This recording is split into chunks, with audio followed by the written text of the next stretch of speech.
오늘 나눌 말씀은 민수기 33장입니다.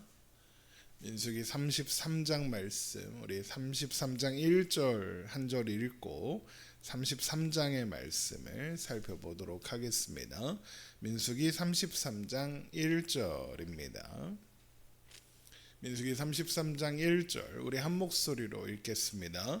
모세와 아론의 인도로 대오를 갖추어 애굽을 떠난 이스라엘 자손들의 노정은 이러하니라. 아멘. 민수기 33장에는 애굽을 떠난 이스라엘 백성들이 거쳐온 여정, 노정이 기록되어 있습니다. 민수기 33장 1절입니다. 모세와 아론의 인도로 대오를 갖추어 애굽을 떠난 이스라엘 자손들의 노정은 이러하니라. 모세가 여호와의 명령대로 그 노정을 따라 그들이 행진한 것을 기록하였으니 그들이 행진한 대로의 노정은 이러하니라. 하나님은 애굽에 10가지 재앙을 내리셨고 10가지 재앙은 6월절 그 밤 애굽에 사는 모든 장자들을 죽이시는 것으로 끝납니다. 그리고 이 일을 통해서 애굽의 바로는 결국 이스라엘을 보내주게 되었죠. 그렇게 그날 죽은 장자들의 장례식이 치러지던 그날 이스라엘 백성들은 애굽에서 나왔습니다. 민수기 33장 3절입니다. 그들이 첫째 달 15째 날에 라암셋을 떠났으니 곧 6월절 다음 날이라. 이스라엘 자손이 애굽 모든 사람의 목전에서 큰 권능으로 나왔으니 애굽인은 여호와께서 그들 중에 치신 그 모든 장자를 장사하는 때라. 여호와께서 그들의 신들에게도 벌을 주셨더라. 애굽의 신은 애굽 사람들을 지키지 못했지만 하나님은 그분의 백성들을 성실하게 지키셨다라는 이야기를 하는 거죠. 그래서 민수기 33장 4절에 여호와께서 그들의 신들에게도 벌을 주셨더라라고 하는 겁니다. 이것은 출애굽이 단순히 이스라엘이 애굽에서 나온 사건이 아니라 애굽의 신과 이스라엘의 신 중 누가 참된 신인가를 명백하게 확인하는 사건이었다라고 하는 거죠. 그렇게 라암셋을 떠난 이스라엘 백성들은 숫곳, 에담, 비하히롯, 하히롯, 마라를 거쳐 엘림의 진을 치게 되었습니다. 민수기 33장 5절입니다. 이스라엘 자손이 라암셋을 떠나 숫곳의 진을 치고 숫곳을 떠나 광야 끝 에담의 진을 치고 에담을 떠나 바알스보나 비하히롯을 돌아가서 믹돌 앞에 진을 치고 하히롯 앞을 떠나 광야를 바라보고 바다 가운데를 지나 에담 광야로 사울길을 가서 마라의 진을 치고 마라를 떠나 엘림에 이르니 엘림에는 샘물 12과 종려 70그루가 있으므로 거기에 진치고. 이 사이에 크게 두 가지 사건이 있습니다. 바로 애굽의 바로가 마음을 강팍하게 하여 이스라엘 자손을 추격해 왔던 일과 마라의 쓴물 사건이죠. 두 가지 사건의 공통점은 이스라엘 백성들이 이제까지 하나님께서 행하신 일을 보고도 하나님을 원망했다는 것에 있습니다. 하나님은 홍해 앞에서 죽게 생겼다는 이스라엘 백성들의 원망에도 불구하고 그들을 마른 땅으로 건너게 하셨고 그런 놀라운 일을 경험한 이스라엘 백성들은 기뻐 뛰며 하나님을 찬양했었습니다. 하지만 겨우 사흘 만에 마라의 쓴물을 만나자 또 하나님을 원망했죠. 하나님은 쓴물을 단물로 바꾸셨습니다. 그리고 그들을 엘림이라는 풍족한 물이 있는 곳으로 인도하셨습니다. 우리는 이 두 사건을 통해서 하나님께서 이스라엘 백성들을 구원하시고 또 인도하시는 것은 이스라엘이 어떤 자격이 있기 때문이 아니라 이스라엘이 그렇게 할 만한 하나님께서 그들에게 그렇게 하실 만한 어떤 행동이나 원인을 제공하지 않았음에도 불구하고 하나님이 그들을 사랑하심으로 말미암아 또한 그들의 조상 아브라함과 이삭과 야곱에게 약속하신 것과 그 약속의 신실하심으로 말미암아 된 일이라는 것을 확인할 수 있는 겁니다. 모든 일이 사람의 근거가 없고 하나님이 근거이시며 하나님이 행하시고 하나님이 이루시는 일이다라는 것이 드러나는 거죠. 이후 이스라엘은 엘림을 떠나 홍해 바닷가, 신광야, 돕가, 알루스를 거쳐 르비딤에 도착합니다. 민수기 33장 10절입니다. 엘림을 떠나 홍해가에 진을 치고 홍해가를 떠나 신광야에 진을 치고 신광야를 떠나 돕가에 진을 치고 돕가를 떠나 알루스에 진을 치고 알루스를 떠나 르비딤에 진을 쳤는데 거기는 백성이 마실 물이 없었더라. 르비딤 그곳에서도 이스라엘 백성들은 물이 없다고 원망했고 하나님은 반석에서 물이 나게 하사 그들을 풍족하게 마시게 하셨습니다. 이후 르비딤을 떠난 이스라엘은 시내 광야에서 머물렀는데 바로 그곳에서 시내산 언약이 체결됩니다. 민수기 33장 15절입니다. 르비딤을 떠나 시내 광야에 진을 치고 시내산 광야의 핵심은 십계명으로 정리할 수 있고 십계명의 핵심은 하나님께서 이스라엘 백성들의 하나님이 되사 그들을 책임지신다는 겁니다. 그러니까 십계명은 단순히 금령이나 명령이 아니라 다른 신을 찾을 필요가 없게 하시겠다는 약속이요 안식일에 평안히 쉴 수 있게 하시겠다는 약속이며 이웃에게 피해를 주지 않아도 행복하게 살 수 있게 하시겠다는 약속이다 그랬습니다. 그러므로 이스라엘은 하나님 안에서 하나님만을 바라보며 살면 행복할 수 있다. 이것이 십계명의 핵심이었던 겁니다. 이후 이스라엘은 시내 광야를 떠나 여러 장소를 거쳐 가데스 바네아에 이르게 됩니다. 민수기 33장 16절입니다.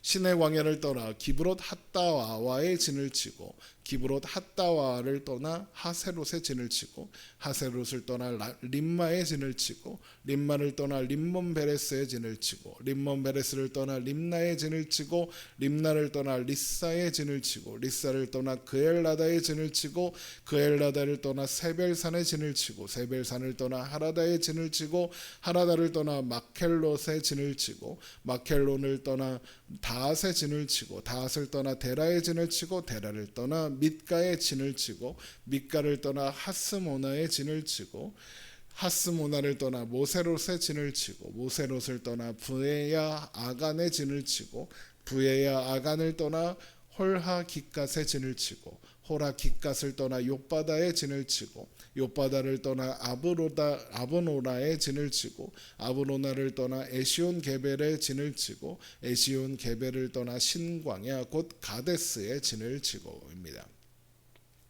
그것에서 이스라엘은 정탐꾼을 보내야겠다고 고집을 부렸고 하나님은 이를 허락하셨습니다. 하지만 그 보고를 받아든 이스라엘은 가나안에 들어가면 다 죽을 거라며 하나님을 원망했었죠. 이들이 이런 태도를 보인 것은 가나안에 들어가서 그 땅을 차지하는 일이 자신들의 힘과 능력으로 해내야 하는 일로 인식했기 때문이었습니다. 그래서 강한 성읍과 강한 거주민들이 두렵게만 보였던 거죠. 하지만 그 일은 하나님이 하시는 일이다. 그것이 광야 여정 내내 가르쳐 주신 일이었죠. 그런데 이스라엘 백성들은 그런 하나님을 믿지 못했던 겁니다. 그래서 하나님은 그들을 가나안에 들어가지 못하게 하셨고 광야 40년을 보내며 가나안에 들어가지 못하고는 오직 하나님의 주권 안에 있다는 것을 배우게 하셨습니다. 하나님이 시작하시고 하나님이 이루시는 일이라는 사실을 가르쳐 주신 겁니다. 이후에 가데스를 떠난 이스라엘은 호르산에 머물렀으며 그곳에서 아론이 죽었습니다. 민수기 33장 37절입니다.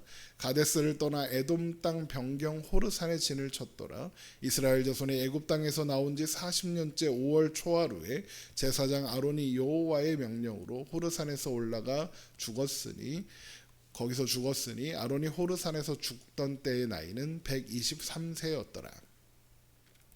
이때 아론이 죽었지만 그의 대제사장직은 그의 아들 엘르아살에게 그대로 계승됩니다.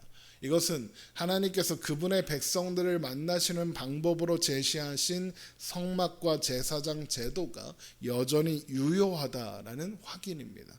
또한 대대로 계속되게 하시겠다는 약속이기도 합니다. 하나님은 언제나 이스라엘의 하나님이 되신다라는 사실을 그렇게 다시 한번 확인하신 거죠. 그런데 그곳에서 가나안 사람 아랏 왕이 이스라엘 자손이 온다는 소식을 듣고 이스라엘을 습격하여 몇 사람을 잡아가는 일이 발생했었습니다. 민수기 33장 40절입니다. 가나안 땅 남방에 살고 있는 가나안 사람 아란 왕은 이스라엘 자손이 온다는 소식을 들었더라. 이스라엘은 그들과 싸우기를 원했고 하나님께 물었습니다. 하나님은 이것을 허락하셨고 승리를 주시죠. 하나님은 하지만 이 노정을 설명하는 민수기 33장 4절에는 아무 말도 없습니다. 그저 가나안 왕이 이스라엘 자손이 온다는 소식을 들었다 해서 끝납니다. 마치 아무 일도 없었던 것처럼, 마치 아무 일도 아니라는 것처럼 성경은 아무 말도 하지 않는 겁니다. 이것은 하나님이 함께 하시면 가나안 왕은 길에 채이는 돌뿌리만도 못하다, 이런 의미와 같습니다. 하나님이 함께 하시는 존재를 막아서고 해칠 수 있는 존재는 없다는 것이 이곳에서 확인되었던 겁니다. 이후에 이스라엘은 호르산을 떠나 모압 평지에 이르렀습니다. 민수기 33장 41절입니다. 그들이 호르산을 떠나 살모나의 진을 치고 살모나를 떠나 분올의 진을 치고 분올을 떠나 오봇의 진을 치고 오봇을 떠나 모압 변경 이에 아바림의 진을 치고 이임을 떠나 디본갓의 진을 치고 디본갓을 떠나 알본디 블라다임의 진을 치고 알본디 블라다임을 떠나 느보압 아바림 산의 진을 치고 아바림 산을 떠나 여리고 맞은편 요단 강가 모압 평지에 진을 쳤으니 요단 강가 모압 평지의 진영이 벳여 시못에서부터 아벨 시딤에 이르렀더라.